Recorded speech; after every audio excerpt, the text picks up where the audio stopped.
ಪೂಜ್ಯರಾದ ವಶಿಷ್ಠಾದಿ ಮುನಿಕುಂಗದವರೇ, ಸುಮಂತ್ರಾದ್ರಿ ಮಂತ್ರಿವರೇರಿ, 60 ಸಹಸ್ರ ವರ್ಷಗಳ ಕಾಲ ಅವಿಚ್ಛಿನ್ನವಾಗಿ ರಾಜ್ಯಭಾರ ಮಾಡಿ ಬೇಸತ್ತ ನಾನು ಈ ಕೋಸಲ ಸಾಮ್ರಾಜ್ಯವನ್ನು ನನ್ನ ಸುಕುಮಾರನಾದ ಶ್ರೀರಾಮಚಂದ್ರನಿಗೆ ಪಟ್ಟಾಭಿಷೇಕವನ್ನು ಕಟ್ಟಿ ನಾನು ವಿಶ್ರಾಂತಿಯನ್ನು ಪಡೆಯಬೇಕೆಂದಿರುವೆನು. ಇದಕ್ಕೆ ತಮ್ಮ ಅಭಿಪ್ರಾಯವೇನು ಗುರುದೇವ?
ಕೃತಾರ್ಥನಾದೆ ಗುರುದೇವ, ಕೃತಾರ್ಥನಾದೆ.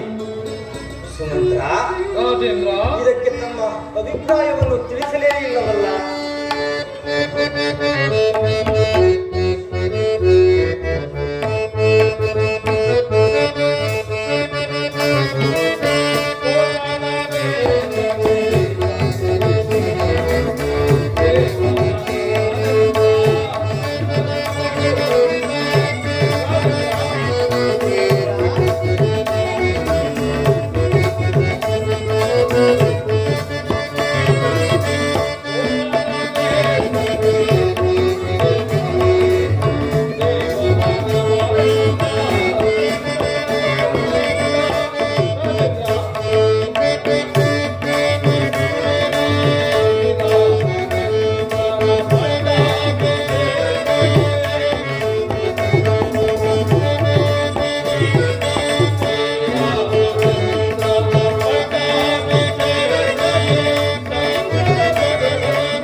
ಪರಿಜನರೆಲ್ಲರಿಗೂ ಆನಂದವಾಗಿರುವಾಗ ನಮಗೂ ಸಹ ಸಂತೋಷವಿದೆ.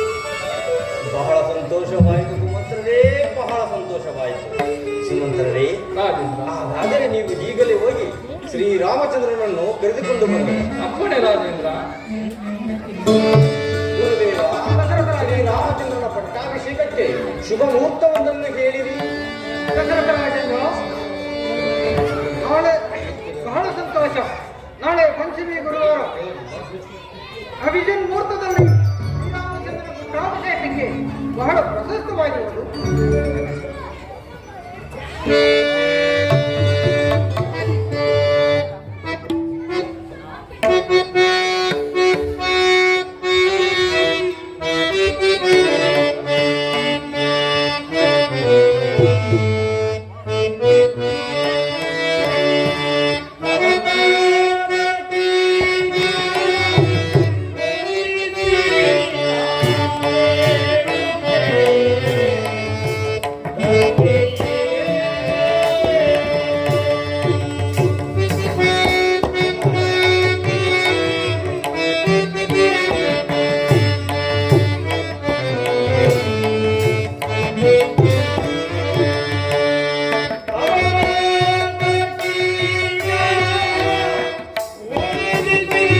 ವಂದಿಸುವೆನು. ಕೀರ್ತಿಶಾಲಿಯಾದ ಕುಮಾರ. ನನ್ನನ್ನು ಇಷ್ಟೊಂದು ತ್ವರಿತವಾಗಿ ಕರೆಸಿದ ಕಾರಣವೇನು? ರಾಮಚಂದ್ರ, ನಿನ್ನನ್ನು ಕರೆಸಿದ ಕಾರ್ಯವು ಅತಿ ಮಹತ್ತರವಾದದ್ದು.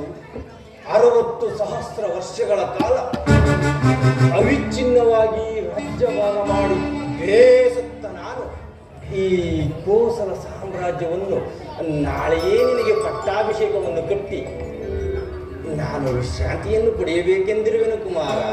ಜನಕ, ನಿಮ್ಮ ಆಜ್ಞೆಯನ್ನು ಪಾಲಿಸುವುದೇ ನಿಮ್ಮ ಮಗನಾದ ನನ್ನ ಕರ್ತವ್ಯ. ಆದರೆ ಎನ್ನುವ ಅರ್ಧೋಕ್ತಿ ಏಕೆ ಕುಮಾರ?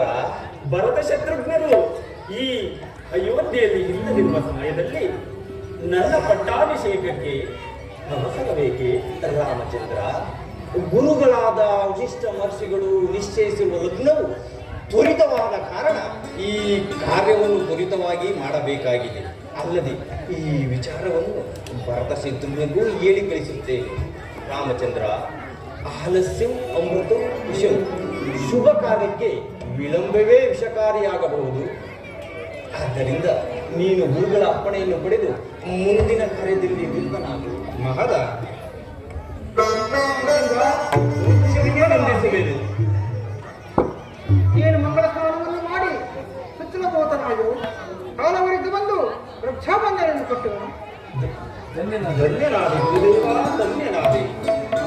ಸುಮಂತ್ರ, ರಾಜೇಂದ್ರ, ಈ ಶುಭ ಸಮಾಚಾರವನ್ನು ನಾಡಿನೆಲ್ಲೆಡೆ ತಿಳಿಸಿಬಿಡು.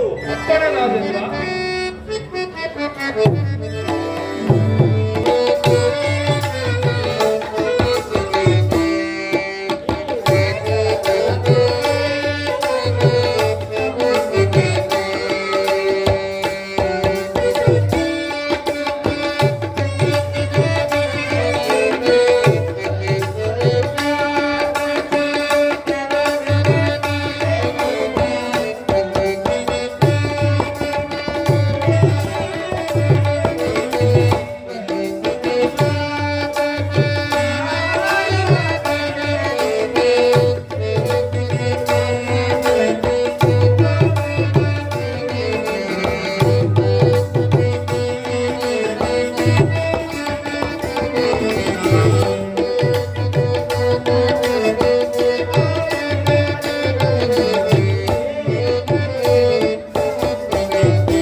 ರಾಮಚಂದ್ರನಿಗೆ ಪಟ್ಟಾಭಿಷೇಕ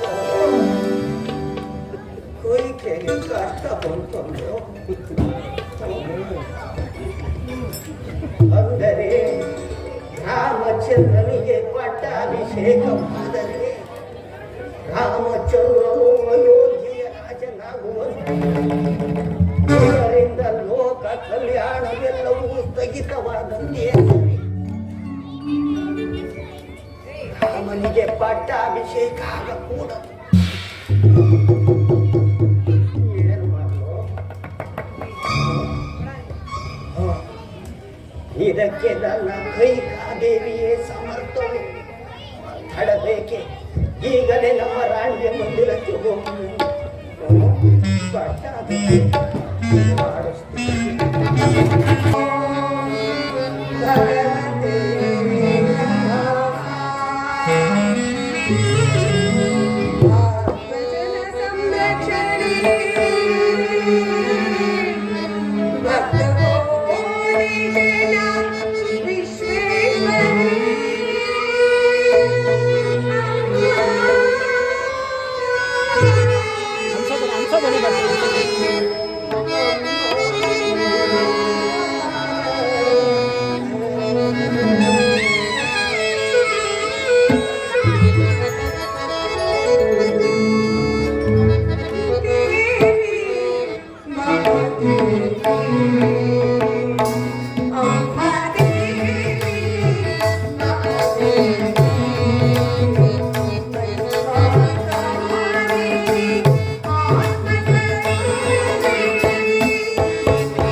ಈ ರಾಜ್ಯದ ಪ್ರಜೆಗಳಿಗೆ ಯಾವ ತೊಂದರೆಯೂ ಬಾರದಂತೆ ಅನುಗ್ರಹಿಸಿ ರಕ್ಷಿಸಿ ಕಾಪಾಡುತ್ತಾಯೇ ಕಾಪಾಡು.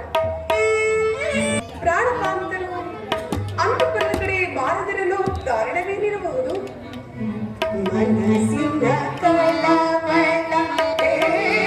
ಹೇಳಲಾರೆ, ಮನಸ್ಸಿನ ಕಲೆಯ ನಾಡಲಾರೆ.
ಮಂಥರೆಯು ಬಾರದಿರಲು ಕಾರಣವೇನಿರಬಹುದು?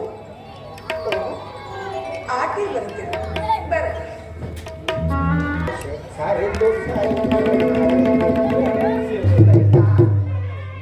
ಕೈಕಾ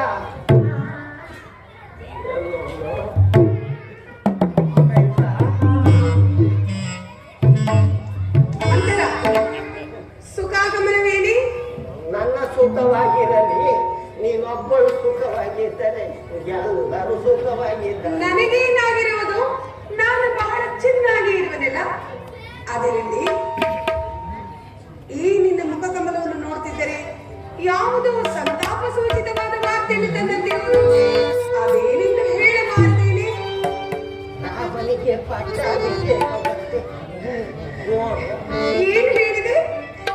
ನನ್ನ ಸುಕುಮಾರನಾದ ಶ್ರೀರಾಮಚಂದ್ರನಿಗೆ ಪಟ್ಟಾಭಿಷೇಕವೇ?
ರಾಮ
ರಾಮನಿಗೆ ಪಟ್ಟಾಭಿಷೇಕವಾದರೆ ನಿನ್ನನ್ನು ಕೇಳುವವರು ಯಾರು? ಹೀಗೆ ಅವತಿಯ ಮಗನಿಗೆ ಪಟ್ಟಾಭಿಷೇಕವಾದರೆ ನಿನಗೆ ಬಂದ ಭಾಗ್ಯವೇನು? ಮಂಥರ, ಕೌಸಲ್ಯ ಭಾಗ್ಯ ಬೇರೆ, ನನ್ನ ಭಾಗ್ಯ ಬೇರೆ ಇದೆ. ನನಗೆ ಭರತನ ಬೇರೆ ಇಲ್ಲ, ರಾಮನ ಬೇರೆ ಇಲ್ಲ. ಅವರೆಲ್ಲರೂ ನನ್ನ ಮುತ್ತಿನ ಕಣ್ಮಣಿಗಳು. ಅದು ಅಲ್ಲದೆ ಶ್ರೀರಾಮಚಂದ್ರನು ತನ್ನ ಹೆತ್ತ ತಾಯಿಯಾದ ಕೌಸಲ್ಯಗಿಂತಲೂ ಅತಿಯಾದ ಪ್ರೀತಿ ನನ್ನಲ್ಲಿಟ್ಟರು. ತಿಳಿಯುತ್ತೇನು? ಸವತಿಯ ಮಾಶ್ಚರ್ಯವನ್ನು ತೀರಿಸಿಕೊಳ್ಳಲು ಮೂಸಲಿಗೆ ತಕ್ಕ ಸಮಯವೇ ದೊರೆತಂತಾಯಿತು. ಅಯ್ಯೋ ಭರತ, ಈ ಹಾಳು ಕೈಕೆಯ ಉದರದಲ್ಲಿ ಜನಿಸುವುದಕ್ಕಿಂತ ಆ ಕೌಸಲ್ಯ ಉದರದಲ್ಲಿ ಜನಿಸುವುದ ನಿನ್ನಣೆ ಬರಬೇಕು. ಇಷ್ಟೆಲ್ಲ ಹೇಳಿದೆಯಲ್ಲ, ಈ ರಾಮಚಂದ್ರನ ಪಟ್ಟಾಭಿಷೇಕದ ವಿಚಾರವನ್ನು ನನ್ನ ಹೊರತು ಬಿಟ್ಟು ಯಾರಾದರೂ ನಿನಗೆ ತಿಳಿಸಿದ್ದಾರೆ? ಅದು ಯಾಕೆ ನೋಡ್ತಾರೋ? ಇಲ್ಲವಲ್ಲ, ಈ ವಿಚಾರವನ್ನು ನಿನ್ನ ವಿಧ ಮತ್ತಾರು ತಿಳಿಸಲಿಲ್ಲ. ಸಾಧುವಾಗಿ ಸಿಕ್ಕಿದ್ದೆ. ಆದರೆ ನನ್ನ ಕಾಂತರು ನನಗೆ ಮೋಸ ಗೈಯುತ್ತಿರುವರು. ಗೈಯುತ್ತಿರುವುದೇನು? ಮೋಸನೆ ಮಾಡುತ್ತಿರು.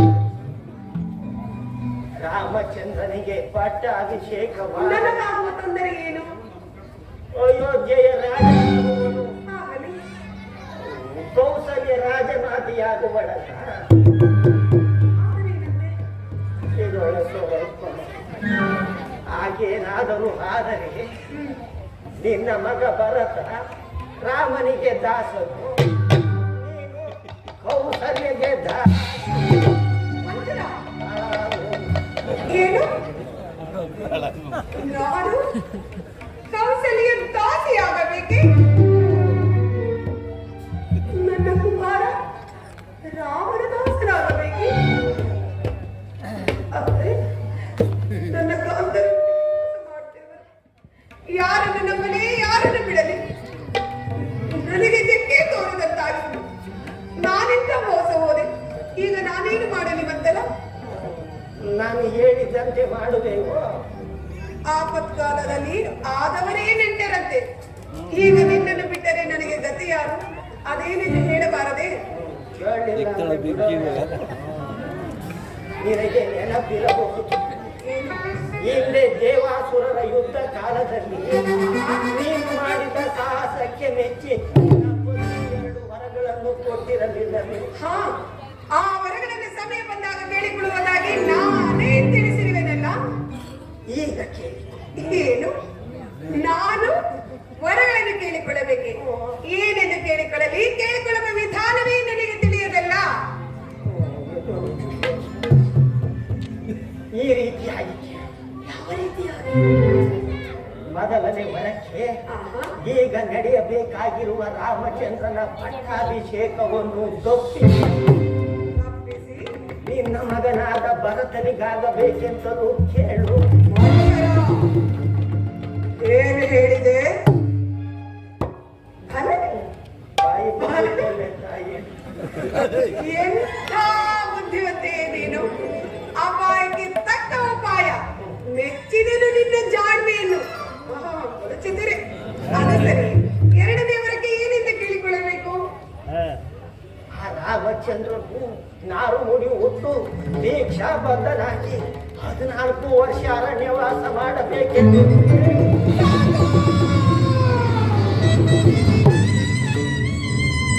ಸಾಕು ಮಂಥರ, ಸಾಕು. ಅಬ್ಬಾ, ಕೇಳಲು ಎಷ್ಟೊಂದು ಕಠೋರವಾಗಿರುವುದು. ಏನು ಹೇಳಿದೆ? ನನ್ನ ಮುಖದಲ್ಲಿ ನನ್ನ ಆಶಾ ಜ್ಯೋತಿ ಚಿಕ್ಕಂದಿನ ಲಾಲನೆ ಪಾಲನೆ ಮಾಡಿ ಆಟವಾಡಿಸಿ ಅಳಬೇಡ ತಂದ, ಅಳಬೇಡ. ಅದು ನೋಡು, ಚಂದ ಮಾಮ ನಿನ್ನದೇ ನೋಡಿ ನಗುತ್ತಿರುವನು. ಒಂದೇ ಒಂದು ತುತ್ತು ಅನ್ನವನ್ನು ತಿನ್ನು ಕಂದ ಆ, ಆ, ಆ ಎಂದು ತುತ್ತನ್ನಿಟ್ಟು ಬಾಚಿ ತಪ್ಪಿ ಮುತ್ತನ್ನಿಟ್ಟು ಪ್ರೀತಿ ಮಮತೆ ಅಕ್ಕರೆಯಿಂದ ಸಾಗಿಸಲಿಗಿದ ಕುಮಾರನನ್ನು ನಿಷ್ಕರುಣೆಯಿಂದ ಕಠೋಳ ಹೃದಯಳಾಗಿ ಕಾಡಿಗೆ ಕಳಿಸಬೇಕೆ ಅಷ್ಟೇ. ನೀನಲ್ಲದೆ ಮತ್ತಾರಾದರೂ ಇಂಥ ಮಾತುಗಳನ್ನಾಡಿದರೆ ಛೀ, ನಿನ್ನ ಮುಖ ನೋಡುವುದು ಸಹ ಪಾಪಕರ. ತೊಲಗೆ ತೊಲಗು.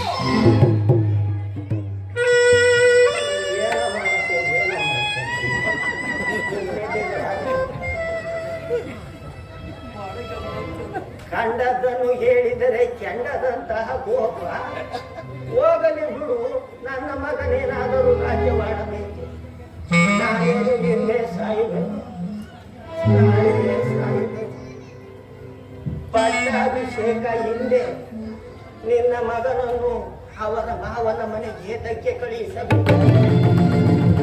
ನೀನು ಮುಂದೆ ಪಡುವ ಕಷ್ಟಗಳನ್ನು ಹಾಳು ಕಣ್ಣಿನಿಂದ ನೋಡಬೇಕಲ್ಲ ಎಂದು ನೋಡುವೆ ನಾನು. ಮಂಥರ ಹಿಡಿತಿರುವುದು ನಿನ್ನ ಒಳಿತಿಗಾಗಿ ಇಲ್ಲವೇ? ಸವತಿ ಮಾತ್ಸರೆ ಎಂಬುದು ಪ್ರಪಂಚದಲ್ಲಿ ಬಹಳ ಅನರ್ಥಕರ. ನನ್ನ ಪ್ರಾಣಕಂತರೇ ಆ ಕೌಸಲ್ಯ ದಾಸನಾಗಿ ಸದಾ ಕೌಸಲ್ಯ ಹಾಗೂ ರಾಮನ ಬಗ್ಗೆ ಯೋಚಿಸುತ್ತಿರುವಾಗ ನಾನೇಗೆ ಯೋಚಿಸಲಿ ಆ ರಾಮನ ಬಗ್ಗೆ? ನನಗೆ ನನ್ನ ಮಗ ಭರತನೇ ಮುಖ್ಯ, ಅವನ ಅಭಿವೃದ್ಧವೇ ಮುಖ್ಯ. ಯಾರು ಏನು ನನಗೆ, ನಾನು ನನ್ನ ಕುಮಾರ ಚೆನ್ನಾಗಿದ್ದರೆ ಅಷ್ಟೇ ಸಾಕು. ಮಂದಿರ ಹೋಗು ಎಂದಾಕ್ಷಣ ಹೋಗ್ಬಿಡುವುದೇ? ಮತ್ತೆ ಹೇಳು. ಏನು ರಾಮನ ಮೇಲಿನ ಅತಿಯಾದ ಪ್ರೀತಿ ನನ್ನನ್ನು ಮೂರನೇನಾಗಿ ನೀನು ಹೇಳಿದಂತೆ ಕೇಳ್ತೀನಿ. ಈಗ ನಾನೇನು ಮಾಡಲಿ? ಅದೇ ಕೇಳುತ್ತಿರಬೇಕು, ಬೈಯುತ್ತಿರಬೇಕು. ಇರಲಿ, ಎರಡು ಇದ್ದರೆ ಅಲ್ಲವೇ? ಈಗ ಮಹಾರಾಜನಿಗೆ ಯಾರ ಮೇಲೆ ಬಹಳ ಪ್ರೀತಿ? ನನ್ನಲ್ಲವೇ? ಸರಿ, ಮಹಾರಾಜರು ಅಂತಃಪುರಕ್ಕೆ ಬರುವ ವೇಳೆಯ ಧರಿತು ಆಭರಣಗಳನ್ನೆಲ್ಲ ಕಳಚಿಡು, ಕೇಶರಾಶಿಗಳನ್ನೆಲ್ಲ ಕೆದರಿಕು. ನಿನ್ನ ಪತಿಯು ಪ್ರೀತಿಯಿಂದ ನಿನ್ನ ಬಳಿ ಬರುವುದು. ಉಪಾಯದಿಂದ ರಾಮನ ಮೇಲಣೆಗೂ ನಡೆಸುವೆಯೋ ಎಂದು ಭಾಷೆಯನ್ನು ಹಾಗೆ ಆಗಲಿ, ನೀನು ಹೇಳಿದಂತೆ ಮಾಡ್ತೇನೆ. ಆದರೂ ಪ್ರಾಣಕಾಂತರ ಇದಕ್ಕೆಲ್ಲ ಒಪ್ಪುವರೇನೆ? ನಿನ್ನ ಹಣೆ ಬರ ಚೆನ್ನಾಗಿಲ್ಲ, ನಿನ್ನ ಸಾಧನೆ ಅದು ಸರಿ. ಆ ಭರತನಿಗೆ ಪಟ್ಟಾಭಿಷೇಕವೇನು ಸರಿ. ಪಾಪ ರಾಮನನ್ನೇಕೆ ಕಾಡಿಗೆ ಕಳಿಸಬೇಕು? ನೋಡು, ನೀನು ನಿನ್ನ ಮಗ ಇಬ್ಬರು ಹೋಗಿ ನಿನ್ನ ಮಗನ ಹೃದಯವನ್ನು ನೋಡಬೇಕು. ಖಂಡಿತವಾಗಿಯೂ ರಾಮನು ಕಾಡಿಗೆ ಹೋಗಲೇಬೇಕು. ಹಾಗೆ ಆಗಲಿ. ಸರಿ, ಇದನ್ನೆಲ್ಲ ನಿನಗೆ ಯಾರು ಹೇಳಿಕೊಟ್ಟಿದ್ದು ಎಂದರೆ ಏನು ಹೇಳಿದೆ? ಅಯ್ಯೋ, ಮಂತರೇ ಹೇಳಿದಳೆಂದು ಹೇಳುತ್ತೇನೆ.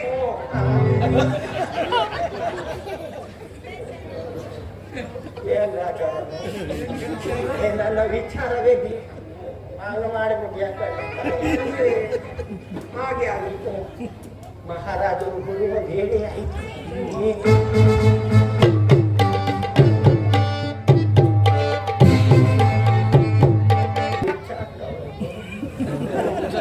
ಏನು ಅವಳ ಅನ್ಪಾಡು, ನಾನೇ ಬಂದ ಕಾರ್ಯ ನೆರವೇರಿ ನಾನಿನ್ನು ಬರು. ರಾಮನ ಪಟ್ಟಾಭಿಷೇಕವೇನೋ ನಿಂತು ಹೋದಂತೆ ಸರಿ. ಭರತನಿಗೆ ಪಟ್ಟಾಭಿಷೇಕ ಆಗುವುದು ಇಲ್ಲವೋ ನನಗೆ ತಿಳಿಯದು. ಏನಾದರೂ ಹಾಗೆ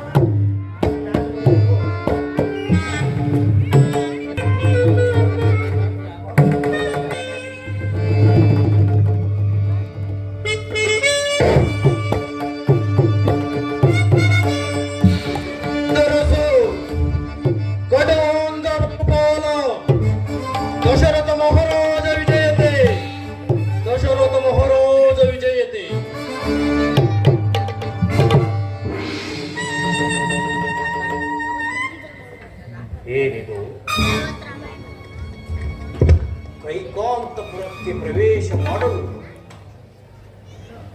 ಯಾವುದೋ ಶೂನ್ಯ ಗ್ರಹದಂತೆ ಭಾಸವಾಗುತ್ತದೆ.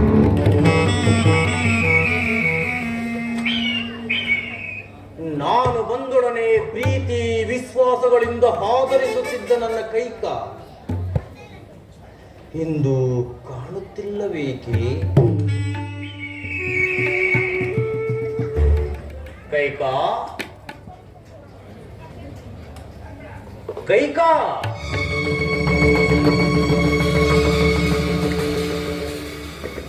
ದೇವಿ, ಕೈಕೆಯು ಮಲಗಿರುವಳು. ಆಭರಣಗಳು ಚೆಲ್ಲಾಡಿವೆ. ಮುಖವು ಬಾಡಿರುವುದು. ಕಾರಣವೇನಿರಬಹುದು? ಎಲೆ ಕಲ್ಯಾಣ ಚೇತತಿ ಪ್ರೇಮ ಪಕ್ಷಿಯ ಜೀವ ಪಂಜರವೇ ಮಮ ಜೀವಿತೇಶ್ವರಿ.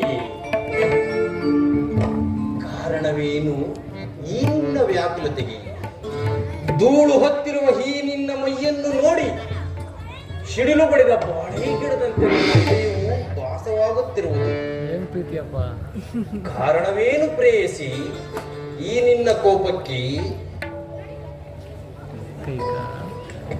ಕೈಕಾ ಕೈಕಾ ಶ್ರೀರಾಮಚಂದ್ರನ ಪಟ್ಟಾಭಿಷೇಕದ ಸಮಯದಲ್ಲಿ ಸಂತೋಷವಾಗಿರುವುದನ್ನು ಬಿಟ್ಟು ಈ ರೀತಿ ಚಿಂತಾಕ್ರಾಂತಳಾಗಿರಲು ಕಾರಣವೇನು? ನನ್ನಿಂದೇನಾದರೂ ಅಪಚಾರವಾಯಿತೆ? ಅಥವಾ ನಿನ್ನ ದಾಸದಾಸರಿಂದೇನಾದರೂ ವ್ಯತ್ಯಾಸವಾಯಿತೆ? ನನ್ನೊಡನೆ ತಿಳಿಸಬಾರದೆ? ನನ್ನಲ್ಲಿಯೂ ಕೋಪವೇ ಕೈಕಾ?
ನನ್ನಲ್ಲಿಯೂ ಕೋಪವೇ ಕೈಕಾ? ಮಹಾರಾಜರ ಆಗಮನ ಮಹಾರಾಣಿಯರ ಅಂತಃಪುರದಲ್ಲಿ ನನ್ನಂಥ ಸಾಮಾನ್ಯ ದಳಗಳಿಗಲ್ಲವಲ್ಲ. ಇದೇನು ಬೇಕಾ ಹೀಗೆ ಹೇಳುತ್ತೇನೆ. ನನಗೆ ನಿನ್ನಲ್ಲಿಯೂ ಮತ್ತು ನನ್ನ ಮಗ ರಾಮನಲ್ಲವೇ ಅಧಿಕವಾದ ಪ್ರೀತಿ ಇರುವುದು. ಅಂದ್ರೆ ಭರತನಲ್ಲಿ ನಿಮಗೆ ಪ್ರೀತಿ ಇಲ್ಲವೆಂದಾಯ್ತು. ಕೈಕ, ನನಗೆ ನೀನು ಬೇರೆ ಭರತನು ಬೇರೆಯೇ?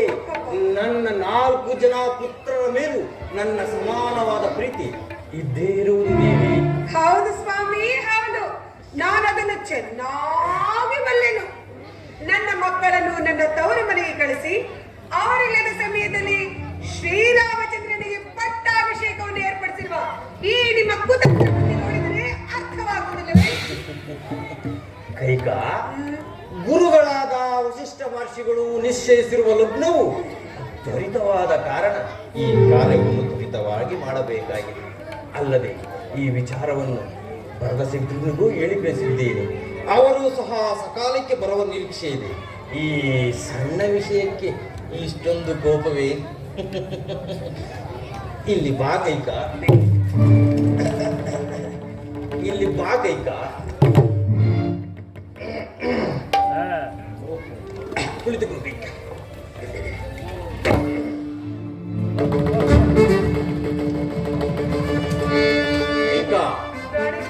ಈ ಸಂತೋಷದ ಸಮಯದಲ್ಲಿ ನಿನಗೇನು ಬೇಕು ಕೇಳಿಕೊ, ನಾನು ನಡೆಸಿಕೊಡುತ್ತೇನೆ.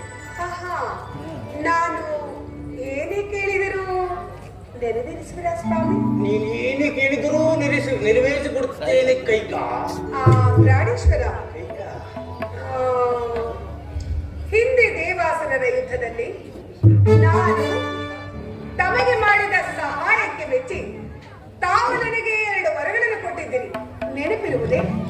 ನೆನಪಿರುವುದು ಕೈಕ. ಆ ವರಗಳನ್ನು ಇದುವರೆಗೂ ನೆರವೇರಿಸಿಕೊಟ್ಟಿಲ್ಲವಲ್ಲ? ಕೇಳು ಕೈಕ ಆ ವರಗಳನ್ನು. ಈಗ ಕೇಳಿದ್ರೆ ನೆರವೇರಿಸುವಿರಾ? ಸಾಧ್ಯವಾಗಿ ನೆರವೇರಿಸಿಕೊಡುತ್ತೇನೆ ಕೈಕ. ಅದೇನಲ್ಲಿ ಸ್ವಾಮಿ, ನಿಮಗೆ ಅತಿಯಾದ ಪ್ರೀತಿ ಯಾರಿಗಿರುವುದು? ಮತ್ತಾರ ಮೇಲಿರುವುದು ಕೈಕ. ನಿನ್ನ ಮೇಲಲ್ಲವೇ? ನಿಜವೇ ಸ್ವಾಮಿ? ನನ್ನ ವಿನಃ ಮತ್ತಾರಲಿಲ್ಲವೇ? ಸಾಧ್ಯವೇ ಇಲ್ಲ ಕೈಕ. ಸ್ವಾಮಿ, ನನ್ನ ವಿನಃ ಮತ್ತಾರಲ್ಲಿಯೂ ಇಲ್ಲವೇ? ಪ್ರಾಣೇಶ್ವರ, ಸ್ವಲ್ಪ ಚೆನ್ನಾಗಿ ಯೋಚಿಸಿ. ನನ್ನ ವಿನಃ ಮತ್ತಾರಲ್ಲಿಯೂ ಇಲ್ಲವೇ? ಇರುವುದು. ಯಾರಲ್ಲಿ? ನನ್ನ ಮಗ ರಾಮ. ಈಗಲೇ 2 ಮಾತುಗಳನ್ನು ಆಡುತ್ತಿರುವ ನಿಮ್ಮ ಮಾತುಗಳನ್ನು ನಾನು ನಂಬೋದಾದ್ರೆ ಹೇಗೆ? ಕೈಕ, ಏನು? ನಿನ್ನ ಮೇಲಿರುವುದು ಪತ್ನಿ ಪ್ರೇಮ, ರಾಮನ ಮೇಲಿರುವುದು ಪುತ್ರ ಪ್ರೇಮ.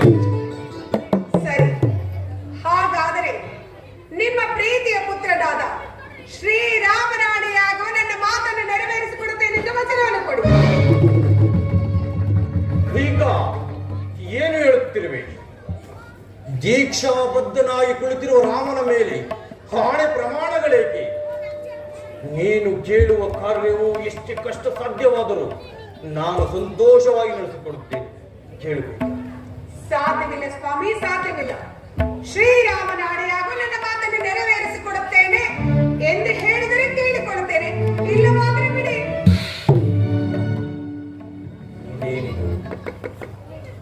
ಇಂದು ಇವಳ ರೀತಿಯೇ ಬೇರೆ ಆಗಿರುವುದಲ್ಲ. ಎಂದು ನನ್ನ ಮಾತಿಗೆ ವಿರೋಧವನ್ನು ಆಚರಿಸಿದ ನನ್ನ ಕೈಕ ಇಂದು ಇವಳ ರೀತಿಯೇ ಬೇರೆ ಆಗಿರುವುದಲ್ಲ. ಏನು ಮಾಡಲಿ ಕೈಕ? ನನ್ನಾಣೆ, ನನ್ನ ಪೂರ್ವ ಪಿತೃಗಳಾಣೆ, ನನ್ನ ಮಗ ರಾಮಚಂದ್ರನಾಣೆ, ನಾನು ವಚನಭ್ರಷ್ಟನಾಗುವುದಿಲ್ಲ, ವಚನಭ್ರಷ್ಟನಾಗುವುದಿಲ್ಲ, ವಚನಭ್ರಷ್ಟನಾಗುವುದಿಲ್ಲ. ಕೇಳು ನಿನ್ನ ಮನದ ಅವಿಷ್ಟವೇನೆಂಬುದನ್ನು. ಪ್ರಾಣೇಶ್ವರ, ಈಗ ನನ್ನ ಮನಸ್ಸಿಗೆ ಸಂತೋಷವಾಯಿತು, ಆನಂದವಾಯಿತೆ. ಆಯಿತು. ಹೇಳದೆ ಸ್ವಾಮಿ, ನನ್ನ ಮೊದಲನೆಯ ವರಕ್ಕೆ ಈಗ ಶ್ರೀರಾಮಚಂದ್ರನಿಗೆ ನಿಶ್ಚಯವಾಗಿರುವ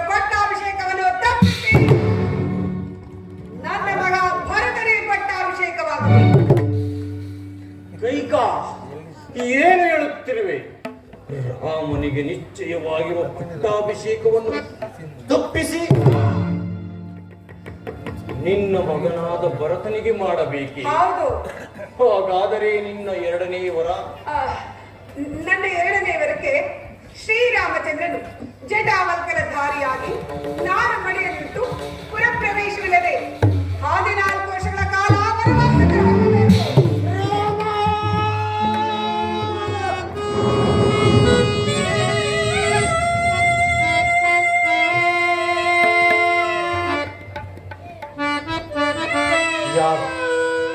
ಯಾರು ಮಾತನಾಡುತ್ತಿರುವುದು? ಕೈಗೆ ಸಂದೇಹವೇ? ದಶರಥನ ಧರ್ಮಪತ್ನಿಯೇ? ಅನುಮಾನವೇ? ಅಲ್ಲ ಅಲ್ಲ, ಅವಳಂತೆ ವೇಷ ಧರಿಸಿಕೊಂಡು ಬಂದಿರುವ ಯಾವುದೋ ಭೂತವೆಂದು ತೋರುತ್ತಿರುವುದು. ರಾಮನನ್ನು ಅಷ್ಟೊಂದು ಪ್ರೀತಿಸುತ್ತಿದ್ದ ನನ್ನ ಕೈಕ ಇಂದು ಅವನಿಗೆ ವನವಾಸವನ್ನು ಯಾಚಿಸಿದನೆಂದರೆ ತಮ್ಮ ತಮ್ಮ ಗತಿಗಳನ್ನ ಬದಲಿಸಿದ್ದಾರೆ.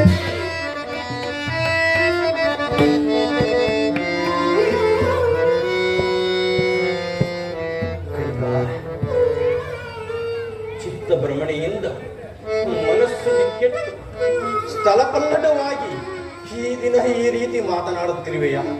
ಇಲ್ಲಿ ಈ ಪಾರ್ಶ್ವದಲ್ಲಿ ನಿಂತು ಹೇಳು. ಪ್ರಾಣೇಶ್ವರ, ಚಿತ್ತ ಭ್ರಮಣೆಯಿಲ್ಲ, ಮನಸ್ಸು ಸ್ಥಿಮಿತದಲ್ಲೇ ಇರುವುದು. ಯಾವ ಸ್ಥಳವಾದರೇನು, ಯಾವ ಪುರವಾದರೇನು, ನಿಂತರು ಸರಿ, ಕುಂತರು ಸರಿ. ಈಗಲೂ ಹೇಳುವುದು ಕೇಳಿ, ಭಾರತನಿಗೆ ಪಟ್ಟಾಭಿಷೇಕವಾಗಲೇಬೇಕು, ರಾಮನ ವನವಾಸಕ್ಕೆ ಹೋಗಲೇಬೇಕು.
ವಿಷಯವು ತಿಳಿದರೆ ಎಷ್ಟೊಂದು ನೊಂದುಕೊಳ್ಳುವನು.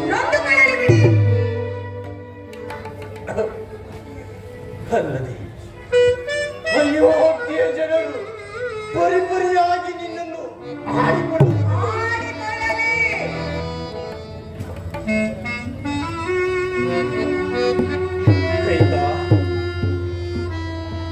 ರಾಮನು ವನವಾಸಕ್ಕೆ ಹೋಗುತ್ತೇ ಆದರೆ ನನ್ನ ಪಂಚಪ್ರಾಣಗಳು ಹಾರಿ ಹೋಗುವು.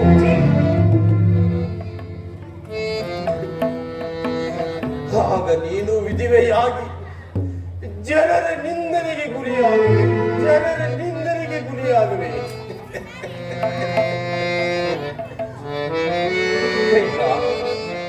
ರಾಮನ ಮೇಲೆ ನಿನಗೇಕೆ ಈ ಹಠ, ಈ ಛಲ?